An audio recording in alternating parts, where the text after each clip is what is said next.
오늘이 무슨 주일인 줄 아시죠? 맥주 감사주일. 맥주 감사주일은 뭐 하는 주일입니까? 보리를 수확해서 옛날에 하나님 받았어요. 그런데 요즘에 이제 맥주 감사주의를 지키는 교회도 있고 안 지키는 교회도 있고, 그러나 우리는 맥주 감사주의라는 걸 알아야 됩니다. 알고 넘어가야 됩니다. 그죠? 그래서 우리 누리보듬 교회는 그것 때문에 감사하고 이런 건 없습니다. 왜? 아, 그런 날이 있다. 아, 그랬구나.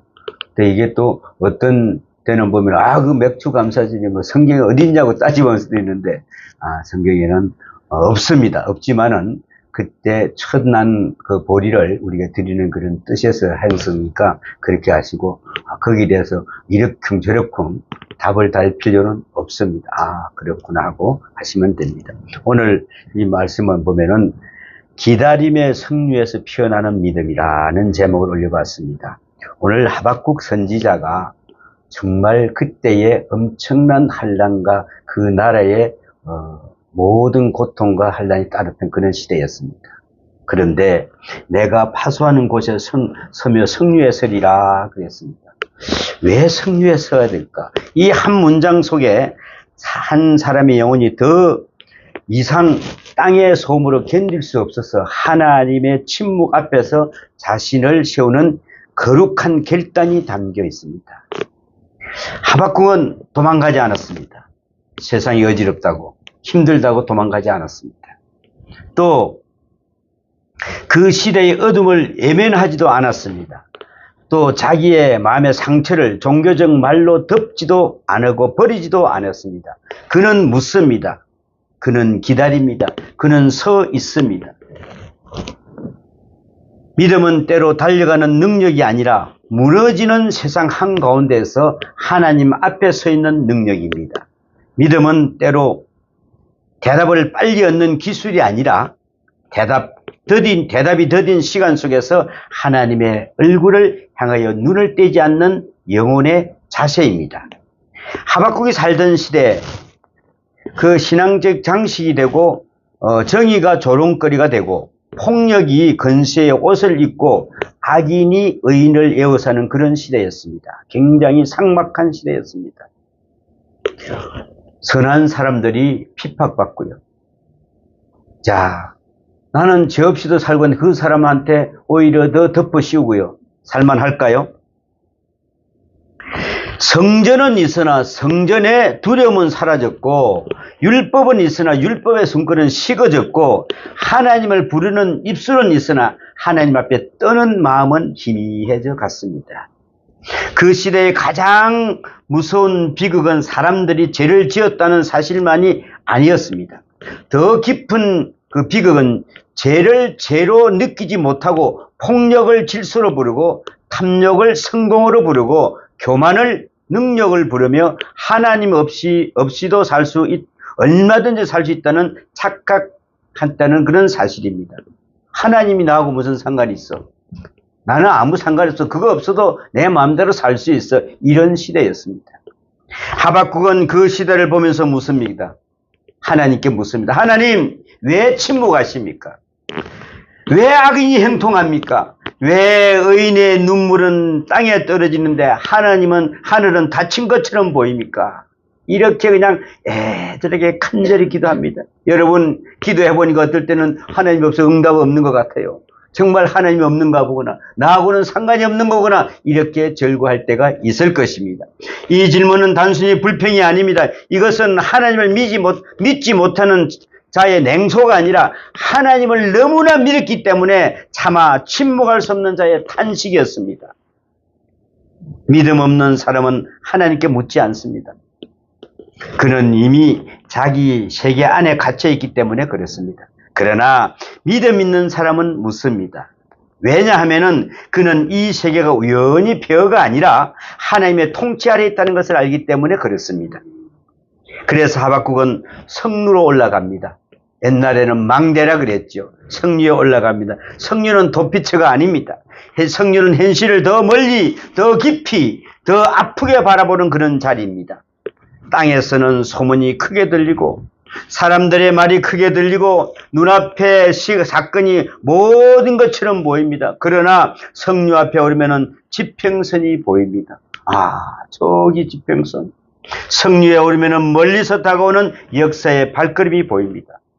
성류에서 오르면은 인간의 시간 너머에 움직이시는 하나님의 손길을 기다리게 됩니다.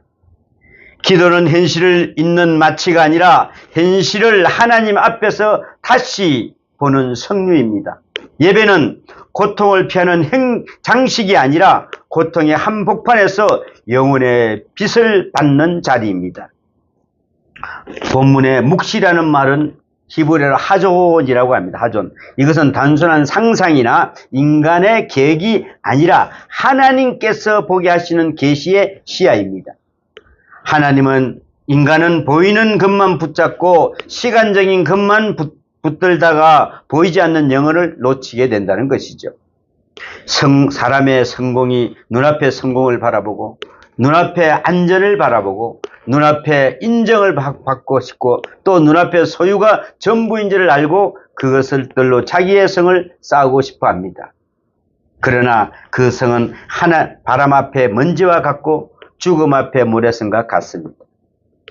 인간은 자기 손으로 보이지 않는 기념비를 세우고 자기 지척에서 날개를 달지만은 하나님의 영혼 앞에서는 그것은 금세 색이 바른 종이꽃에 지나지 않는 것입니다. 아브라함이 그랬지요. 하나님, 이 티끌 같은 존재가 감히 한번 말하겠습니다 라고 고백합니다. 하나님은 하박국에게 말씀합니다. 너는 이 묵시를 기록하여 판에 명백히 새기되 달려가면서도 읽을 수 있게 하라 그랬습니다. 달려가면서도 읽을 수 있게. 하나님의 말씀은 안개가 아닙니다. 하나님은 계시는 흐릿한 소문이 아닙니다. 하나님은 자기 백성이 흔들리는 시대를 붙들 수 있도록 말씀하십니다. 감정은 흔들리고 환경은 변하고 사람의 약속은 깨지고 권력의 얼굴은 바뀌고 세상의 박수는 하루아침에 비난으로 변하지만은 하나님의 말씀은 기록됩니다. 판에 새겨집니다. 시대의 바람이 불어져도 지어지지 않고 인간의 오만이 덮으려도 사라지지 않는 것이 바로 하나님의 말씀입니다. 그러므로 성도는 자기 마음의 변덕 위에 인생을 세우지 말아야 됩니다. 오늘 뜨거웠다가 내일 식어버리는 감정 위에 믿음을 세우지 말아야 합니다. 보이는 행동과 실패의 저울 위에서 하나님을 판단하지 말아야 한다는 것입니다. 하나님은 우리의 감정이 높아질 때만 하나님이 아니시고 우리의 길이 막힐 때도 하나님이십니다. 하나님은 우리의 기도가 즉시 응답될 때만 선하신 분이 아니시고 오랜 침묵 속에서 여전히 선하신 분이십니다. 하나님은 우리의 시간표 안에 갇힌 분이 아니십니다. 오히려 모든 시간은 하나님의 영혼 속에서 흘러나오는 작은 물줄기라는 것입니다. 이 묵시는 정한 때가 있나니 그랬습니다. 여기서 정한 때 그랬는데 히브리어로는 모에드라고 합니다. 이것은 우연히 도착하는 시간이 아니라 하나님께서 정하신 시간이다. 인간의 시간은 조급합니다. 우리는 기다림을 낭비라고 생각합니다. 우리는 지연을 실패라고 생각합니다. 우리는 침묵을 부재라고도 오해하기도 합니다. 그러나 하나님의 시간은 늦지 않으십니다. 하나님은 서두르지 않으시지만은 지체하지도 않으십니다. 하나님은 우리의 시계 속에 들어오셔서 조급한 인간의 손목에 묶이시는 분이 아니라 역사의 근원과 종말을 한 손에 붙드신 바로 주권자이시라는 것을 아셔야 됩니다. 우리가 참으로 고통스러운 것은 단지 현실이 어렵기 때문만이 아닙니다. 더 깊은 고통은 현실이 어렵다는 사실보다는 하나님께서 늦으시는 것처럼 보이는 데서 오는 것입니다. 병은 오래가고 관계는 회복되지 않고 자녀들은 돌아오지 않고 교회는 점점 식어가고 사회의 정의는 저 멀리 보이고 기도는 벽에 부딪혀 돌아오는 것 같고 그때 사람의 영혼은 묻습니다. 주님 아직입니까? 이렇게 물어봅니다. 그럴 때가 있죠. 주님 아직도 이때입니까? 라고 생각해 볼 수가 있습니다. 그러나 하나님의 대답은 차갑지 않습니다. 비록 더딜지라도 기다리라. 지체되지 않고 반드시 응하리라 말씀하십니다. 하나님은 기다림을 통해 우리를 벌하시는 것이 아니라 기다림을 통해 우리를 빚으십니다. 기다림은 믿음의 감옥이 아니라 믿음의 학교입니다. 기다림 속에서 우리의 우상은 드러납니다. 우리는 하나님을 기다린다고 말하지만은 사실은 하나님의 주실 결과를 기다리는 경우가 많습니다. 내가 이렇게 기다리는데 뭘 주시지? 이렇게 기다릴 결과를 기다리죠. 우리는 하나님의 얼굴을 구한다고 말하지만은 사실은 하나님의 손에 들린 선물을 더 갈망할 때가 많습니다. 기다림은 그 감춰진 마음을 드러냅니다. 하나님께서 더디 오시는 것처럼 보일 때 우리의 영혼은 비로소 묻게 됩니다. 나는 하나님을 사랑하는가? 사랑하십니까? 아니면은 하나님이 주시는 평안만 사랑하는가? 나는 주님을 원하는가? 아니면은 주님의 이름으로 장식된 내 뜻의 성취를 원하는가? 하나님은 하박국의 두 종류의 인간을 보여주십니다. 보라, 그의 마음은 교만하며 그 속에서 정직하지 못하니 의인은 그 믿음으로 말미암아 살리라 하십니다. 여기서 모든 역사의 길이 갈라집니다. 한쪽에서는 교만한 자가 있고 그는 자기 영혼이 부풀어 오른 자입니다. 또 그는 자기의 힘을 신뢰합니다. 자기 권력, 자기 지식, 자기 소유, 자기 종교적 업적, 자기 도덕성까지도 자기의 의의 성벽을 삼았습니다. 그는 하나님을 입술로는 말할 수가 있으나 실제로 자기 자신을 숭배하고 있다는 것입니다. 그는 하나님을 왕자에 올려놓는다고 말하지만은 그 왕자의 뒷편에서 자기 이름을 새겨 넣습니다. 교만한 자의 가장 무서운 특징은 하나님을 부정하는 데 있지 않습니다.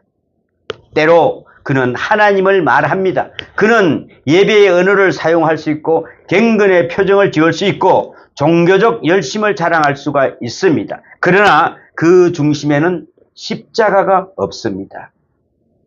그는 십자가를 위하여 더 많은 축복, 더 많은 높은 자리, 더 안전한 보장, 더 빛나는 자기 증명을 하려고 합니다. 십자가 없는 신앙은 결국 자기 숭배의 종교가 됩니다. 십자가 없는 축복은 인간의 욕망에 거룩한 포장을 씌운 것에 불과합니다. 십자가 없는 열심은 하나님께로 향하는 불꽃이 아니라 자기 이름을 밝힌 횃불이 될 수가 있습니다. 그러나 의인은 믿음으로 삽니다. 여기서 믿음은 히브리어로 에무나입니다. 이 말은 단순히 감정적 확신만이 아니라 신실함과 견고함, 하나님께 기대어서는 지속적인 충성이 담겨 있습니다. 믿음은 연약한 낙관주의가 아닙니다. 믿음은 항상 좋아질 것이라고 자기 마음을 설득하는 심리적 주문이 아닙니다. 믿음은 하나님이시라는 사실 위에 자기 전 존재를 맡기는 것입니다. 믿음은 보이는 세상이 무너질 때 보이지 않는 하나님의 신실하심을 붙드시는 것입니다. 믿음은 손에 쥔 것이 없을 때에도 하나님의 약속을 생명의 빵처럼 씹어 삼키는 것이 바로 믿음입니다. 의인은 그랬습니다. 의인은 히브리어로 차디크입니다. 의인은 자기 의로 완전한 사람이 아닙니다. 의인은 자기 안에 근거를 가진 사람이 아니라 하나님 안에 근거를 가진 사람입니다. 그는 자기 행위를 하나님 앞에 내밀어 구원을 요구하지 않습니다. 그는 자기 눈물마저 공로로 삼지 않습니다. 그는 자기 헌신을 사다리로 만들어 하늘에 오르려 하지 않습니다. 그는 오히려 자신 안에 아무런 구원의 근거가 없음을 알고 하나님의 은혜 안에 앞에 가난해진 사람을 말합니다. 믿음은 값진 진주를 얻기 위해 자기 손에 모든 그 모조 보석을 다 내려놓는 가난함입니다. 내 걸 다 내려놓는 것이 바로 믿음입니다. 믿음은 하나님 앞에 더 이상 자기의 이름을 변명하지 않고 하나님의 자비 안으로 무너져 들어가는 것이 바로 회개입니다. 그런 회개가 일어날 때 우리는 하나님 앞으로 한 걸음 한 걸음 가을 수가 있습니다. 살리라는 말이 있습니다. 살리라는 말은 히브리어로 이에흐입니다. 이에흐. 이의에. 자, 이것은 단순히 숨을 쉰다는 말씀이 아니라 하나님 앞에서 참 생명을 얻는다는 그런 뜻입니다. 세상에는 숨은 쉬고 있으나 죽은 사람들이 참 많습니다. 움직이고 있으나 영혼은 굳어 있고, 말하고 있으나 진리는 사라져 있고, 웃고 있으나 속은 무덤 같고, 소유하고 있으나 생명은 없습니다. 반대로 세상적으로 잃고 기다리고 울고 낮아지고 실패한 것처럼 보여도 하나님께 붙들린 사람은 삽니다. 믿음은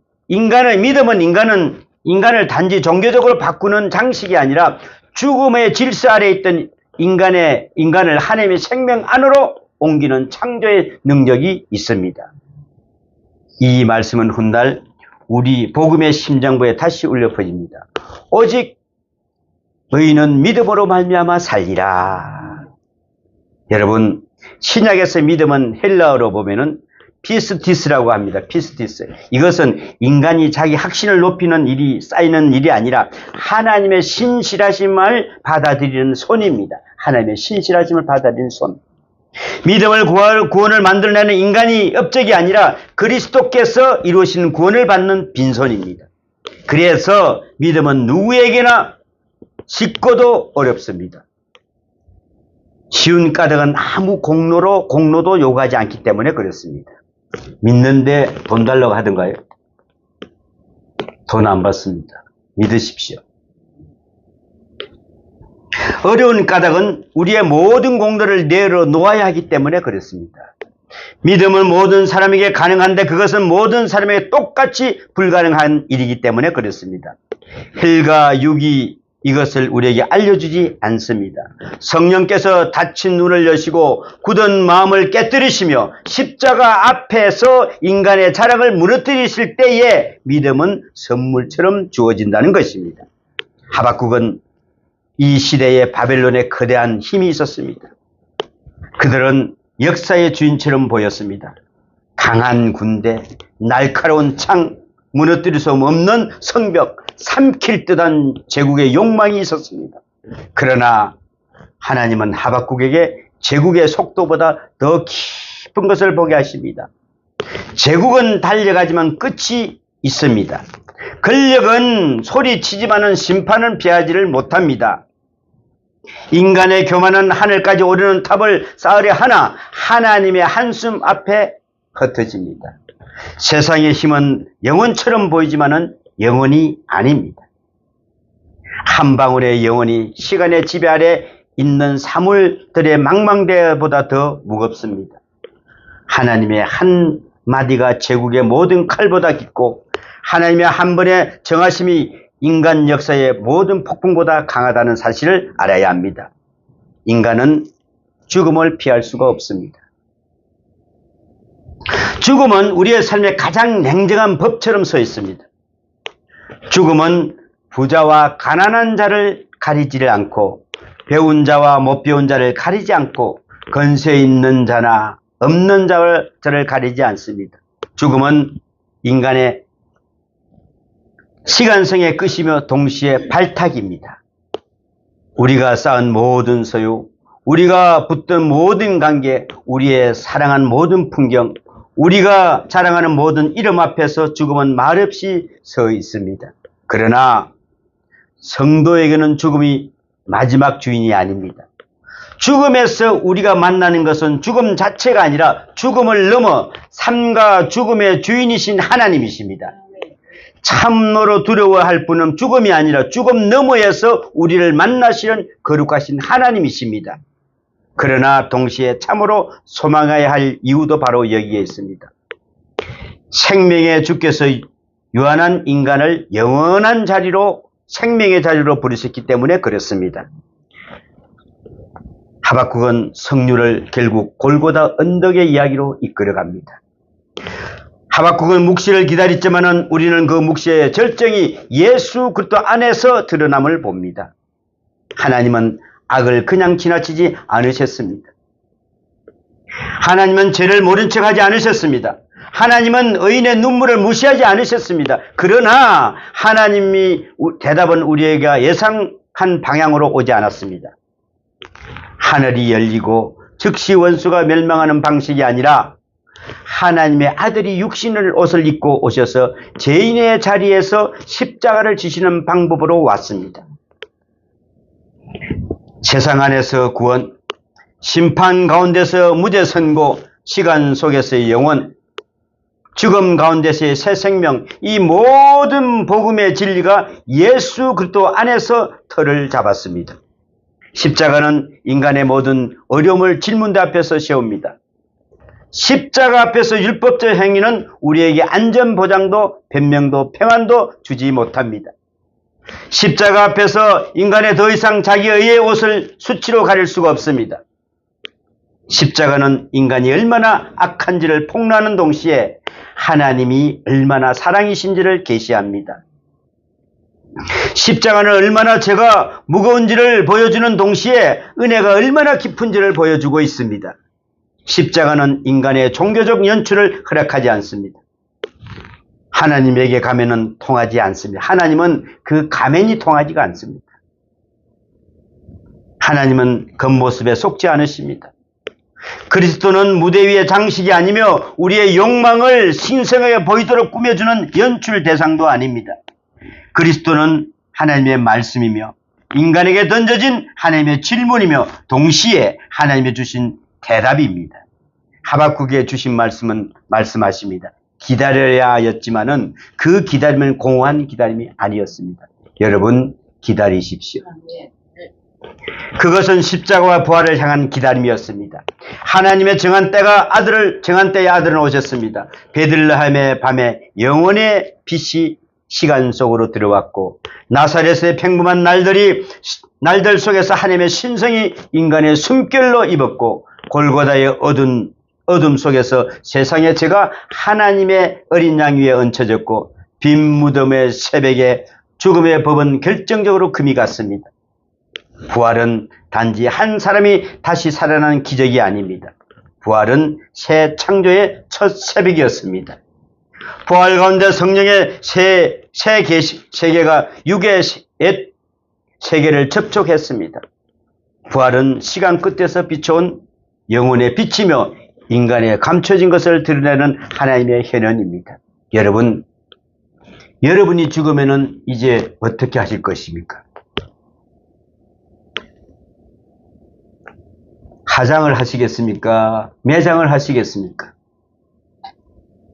어떻게 하면 하나님이 화장하면은 다시 부활이 없고 매장을 해야 하나님 부활이 있다는데 여러분 믿으십니까? 어떻게 하시겠습니까? 그런데 참 이게 있어요. 내가 죽었는데 내 아들들이 구천에서 매장 안 하고 화장을 하면 그 사람은 지옥 가는 거죠. 맞나요? 전도사님 어때요? 여러분, 하나님은 모든 것을 창조하신 분입니다. 왜? 흙에서 우리를 만드신 분이십니다. 무엇을 못하시겠습니까? 여러분, 화장한다고 매장한다고 걱정하지 마십시오. 하나님은 찾아서 부활해 주실 줄 믿습니다. 그러므로 의인이 믿음으로 산다는 말은 단지 고난을 견디라는 도덕적인 충고가 아닙니다. 이것은 그리스도 안에서 새 인간으로 살라는 복음의 초청입니다. 옛 인간은 보이는 것으로 삽니다. 옛 인간은 비거로 숨쉬고 욕망으로 움직이며 안인정으로 자신을 세웁니다. 옛 인간은 하나님을 이용하여 자기 세계를 강화하려 합니다. 그러나 새 인간은 믿음으로 삽니다.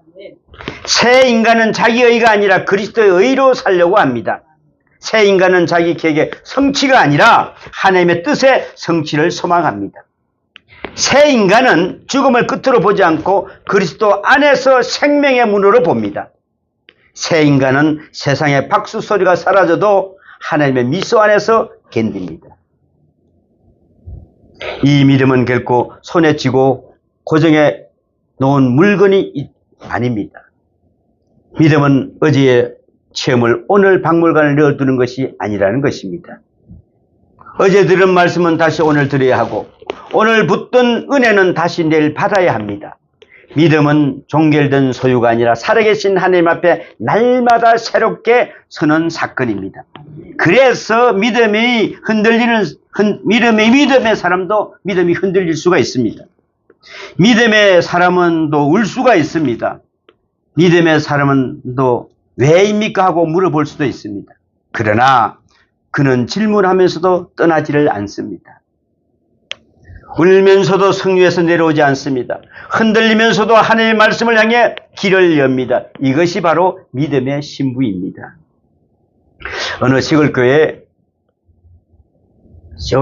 오랫동안 신앙생활을 한 그 권사님이 한 분 계셨습니다. 젊은 날에는 남편을 먼저 보내고 중년에 사업을 실패를 겪고 노년에는 병으로 몸으로 병과 집으로 오고 가고 하면서 그렇게 살고 있었습니다. 굉장히 힘들어하는 그런 권사님이었습니다. 사람들은 그분의 삶을 보면서 이렇게 말했다고 합니다. 어떻게 저렇게 많은 일을 겪고도 무너지지 않고 있을 수가 있을까? 참 신기하다. 어느 날 목사님이 조심스럽게 그 권사님에게 물어봤답니다. 권사님께서는 여기까지 붙들어 주셨습니까? 누가 이렇게 붙들어 주셨습니까? 이렇게 물었답니다. 권사님은 한참 동안 침묵을 하다가 이렇게 말했답니다. 목사님, 저는 하나님이 왜 그렇게 하시는지 다 알지 못합니다. 그런데 한 가지는 압니다. 제가 울 때, 정말 힘들어할 때 주님이 멀리 계시지 않았다. 그걸 알았습니다.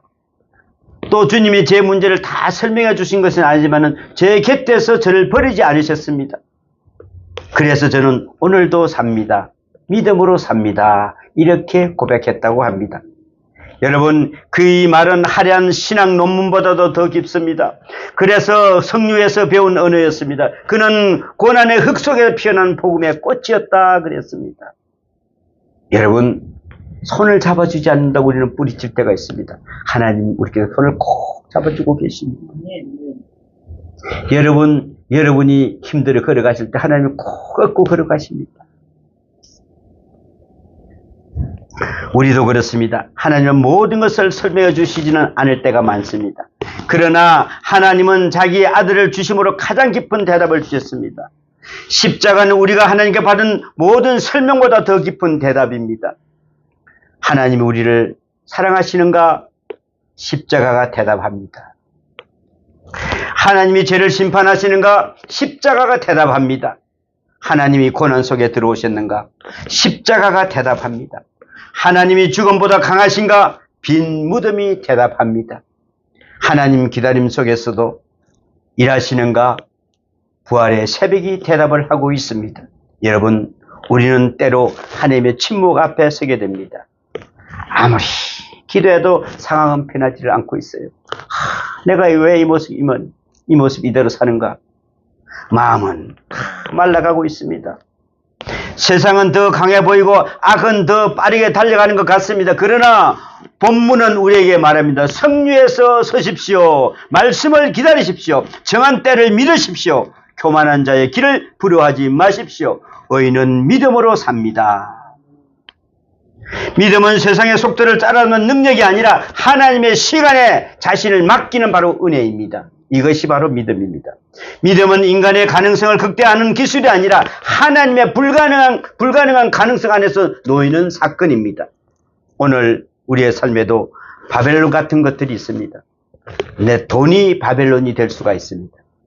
건강이 바벨론이 될 수가 있습니다.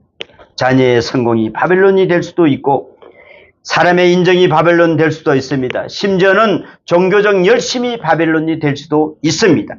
그것들은 우리에게 말합니다. 나를 붙들면 산다. 나를 소유하면 안전하다. 나를 잃으면 너는 끝이다. 그렇게 그들은 이야기합니다. 그러나 복음은 말합니다. 의인은 믿음으로 말미암아 살리라. 우리의 생명은 통장에 감춰져 있지 않습니다. 우리의 생명은 사람들의 평가에 감춰져 있지 않습니다. 우리의 생명은 건강한 확실성에 감춰져 있지 않습니다. 우리의 생명은 그리스도와 함께 하나님 안에 감춰져 있습니다. 이 말씀이 얼마나 큰 위로입니까? 우리의 생명인 그리스도 안에 감춰져 있다면 이 세상이 다 알지도 못해도 괜찮습니다. 사람들이 오해해도 괜찮습니다. 오늘의 눈물이 아직 해석되지 않아도 괜찮습니다. 내 인생의 문장이 아직 완성되지 않아도 괜찮습니다. 하나님 마지막 마침표를 찍으실 것입니다. 하나님이 정하신 때에 묵시는 달려갈 것입니다. 하나님이 정하신 때에 감춰진 의가 드러날 것입니다. 하나님이 정하신 때에 눈물을 뿌린 씨앗이 기쁨의 단어로 돌아올 것입니다. 그러나 이 위로는 값싼 위로가 아닙니다. 믿음으로 산다는 것은 세상의 방식과 결별을 하는 것입니다. 교만의 길에서 내려오는 것입니다. 자기 의의 왕자의 자리에서 내려오는 것입니다. 하나님을 이용하려던 손을 회개로 접는 것입니다. 십자가 앞에서 자기 이름을 낮추고 그리스도의 이름으로 높이는 것입니다. 믿음은 입술의 장식이 아니라 존재의 방향전환입니다. 믿음은 하나님을 향하여 다시 서는 것입니다. 믿음은 내가 주인된 자리에서 내려와서 그리스도를 주로 모시는 것이 바로 믿음입니다. 그러므로 예수님께서는 이미 그 발걸음을 내디디셨습니다. 우리가 넘을 수 없는 10년, 창조주와 피조물 사이의 10년, 거룩과 죄 사이의 10년, 생명과 죽음 사이의 10년을 그분이 건너오셨습니다. 우리는 하나님께 올라갈 수 없으나 하나님이 우리에게 내려오셨습니다. 우리는 어려워질 수 없으나 어려우신 분이 죄인의 자리에서 서셨습니다.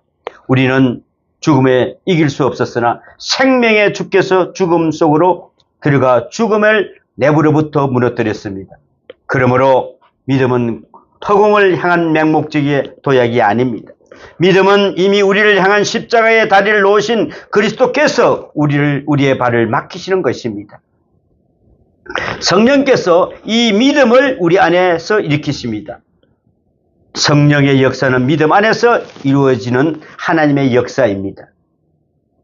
성령은 멀리서 구경하시는 분이 아니십니다. 성령은 우리의 굳은 마음을 가까이 오셔서 마치 잔과 잔이 부딪히는 우리의 세계와 하나님의 세계가 접촉하게 만드시는 것입니다. 성령은 말씀의 종이의 글자에서 심장 속으로 불꽃으로 옮겨지는 것이 바로 성령입니다. 성령은 십자가의 가거의 사건에서 오늘의 은혜로 바로 가져오시는 것이 바로 성령입니다. 성령은 부활의 교리를 문장에서 살아있는 소망으로 피어나게 하십니다. 성령은 우리를 하여금 나는 끝났다라고 말하는 자리에서 주님 안에서 다시 살리라고 고백하고 있습니다. 하나님과 맺는 평안은 모든 이성보다 높습니다. 그 평안은 상황이 정리돼서 오는 평화가 아니라 그 평안은 주님이 나를 붙드신다는 사실에서 오는 평화입니다. 세상은 평안을 문제없음이라고 부릅니다. 그러나 복음은 평안을 그리스도와 함께 있음이라고 부릅니다. 문제는 여전히 있을 수 있습니다. 눈물도 여전히 흐를 수가 있습니다. 몸의 가시도 여전히 남아 있을 수 있습니다. 그러나 그리스도께서 함께 하시면은 눈물은 절망의 눈물이 아니라 소망을 씻는 눈물이 됩니다. 기다림은 버려짐의 시간이 아니라 빚어짐의 시간이 됩니다. 고난은 하나님을 나를 잊으셨다는 증거가 아니라 하나님이 나를 더 깊이 그리스도의 형상으로 이끄시는 신분은 통로가 된다는 것입니다. 사랑하는 여러분, 오늘 우리는 무엇으로 살고 있습니까? 자기 힘으로 살고 있습니까? 사람의 인정으로 살고 있습니까? 내일의 계획으로 살고 있습니까? 과거의 상처에 묶여 살고 있습니까? 아니면은 그리스도를 믿는 믿음으로 살고 있습니까? 의인은 믿음으로 살아야 합니다. 이것은 약한 말이 아닙니다. 이것은 우주보다 무거운 선언입니다. 이것은 하나님의 나라가 인간의 나라를 향해 선포하는 판결문입니다. 이것은 십자가와 부활이 모든 시대의 어둠을 향해 들려주는 복음입니다. 오늘 주님은 우리를 성루로 부르십니다. 원망의 골짜기에 머물지 말고 성루로 올라오라고 하십니다. 조급함의 시장에서 떠나 말씀의 성루로 서라고 하십니다. 눈앞의 현실만 보지 말고 하나님의 정한 때를 바라보라고 하십니다. 바벨론의 말급 소리에 영혼을 빼앗기지 말고 하나님의 묵시를 마음판에 새기라고 말씀하고 있습니다. 그리고 무엇보다도 십자가를 바라보시라 하십니다. 십자가는 하나님의 침묵처럼 보였으나 그 침묵 속에서 가장 깊은 말씀이 울렸습니다. 십자가는 패배처럼 보였으나 그 패배 속에서 죄와 사망의 근세가 무너졌습니다. 십자가는 끝처럼 보였으나 그 끝에서 새 창조의 문이 열렸습니다. 그러므로 눈물 속에서도 다시 일어서십시오. 아직 응답이 더딘 것 같아도 기다리십시오. 하나님은 늦지 않으십니다. 아직 마음이 떨려도 말씀을 붙드십시오. 하나님은 흔들리지 않으십니다. 아직 현실이 두려워도 십자가를 붙드십시오. 거기서 하나님의 사랑은 이미 피로 기록되었습니다.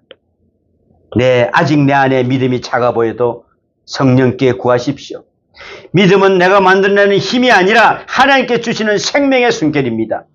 계자씨만한 믿음이라도 그 믿음이 참으로 그리스도께 붙어만 있다면 그 믿음은 죽음보다 강한 생명에 연결되어 있습니다. 이제 우리의 고백은 이것이어야 합니다. 주님, 제가 다 이해해서 믿는 것이 아닙니다. 여러분, 예수를 이해하고 믿을 수가 없습니다. 주님이 신실하게 믿습니다. 제가 강해서 믿는 것이 아니라 주님이 붙드시기에 서 있습니다. 제가 미래를 알아서 평안한 것이 아니라 주님이 주인이시기에 평안합니다 라고 고백해야 됩니다. 제가 어려워서 사는 것이 아닙니다. 그리스도께서 저의 의가 되셨기 때문에 삽니다. 이 고백이 우리 가정과 문턱에 새겨지기를 바랍니다. 이 고백이 병상의 베개 곁에 놓이시기를 바랍니다. 이 고백이 실패의 자리에 놓이시기를 바랍니다. 장례의 자리에, 기다림의 자리에, 눈물의 자리에서 다시 피어나기를 바랍니다. 믿음은 의로로 말미암아 살리라. 이 말씀은 하박국 시대를 지나 사도들의 복음을 지나 오늘 우리의 가슴에 도착한 하나님이 살아있는 바로 음성입니다. 세상은 말합니다. 가진 자가 산다. 권력은 말합니다. 강한 자가 산다. 욕망은 말합니다. 빼앗는 자가 산다. 그러나 하나님은 말씀하십니다. 의인은 믿음으로 산다. 이 말씀이 우리의 마지막 춤까지 우리를 붙들 것입니다. 우리가 세상의 모든 대답을 잃어버리는 날에도 이 한 말씀은 남을 것입니다. 우리가 손에서 많은 것을 놓아야 하는 날에도 그리스도의 손을 우리를 놓지 않을 것입니다. 우리가 죽음 앞에 강에서 서는 날까지도 생명의 주께서 우리를 영원히 아침으로 건너가게 하실 것입니다. 그러므로 오늘 다시 십자가를 붙드십시오. 드디어 오는 것처럼 보이는 하나님의 시간 앞에서 낙심하지 마십시오. 우리의 마음에 교만을 내려놓고 자기 의의 낡은 옷을 벗고 그리스도의 은혜로 덧 입으십시오. 성령께서 우리 안에 믿음의 숨을 불어넣으실 때 우리는 다시 살아날 것입니다. 눈물 속에서도 살고 기다림 속에서도 살고 상처 속에서도 살고 죽음의 그림자 골짜기에서도 살 것입니다. 왜냐하면은 우리의 생명은 우리 안에 있지 않고 우리를 위하여 죽으시고 다시 사신 예수 그리스도 안에 있기 때문에 그렇습니다. 그분 안에 더딘 시간은 버림받는 시간이 아니라 은혜가 익어가는 시간입니다. 그분 안에 침묵은 부재가 아니라 더 깊은 말씀을 자긍하는 것입니다. 그분 안에 기다림은 끝없이 어둠이 아니라 새벽을 품은 밤입니다. 주님, 우리를 성령에서 세워주십시오. 우리의 눈을 열어 보이는 저 너머에 계신 보이지 않는 왕의 모습을 보게 하여 주시옵소서. 우리의 길을 열어 저 소음 너머에 울리는 하나님의 묵시를 듣게 하여 주시옵소서. 우리의 마음을 열어 십자가 은혜를 생기게 하여 주시옵소서. 그리고 우리의 삶이 마지막까지 이 말씀을 증거하게 하여 주시옵소서. 믿음은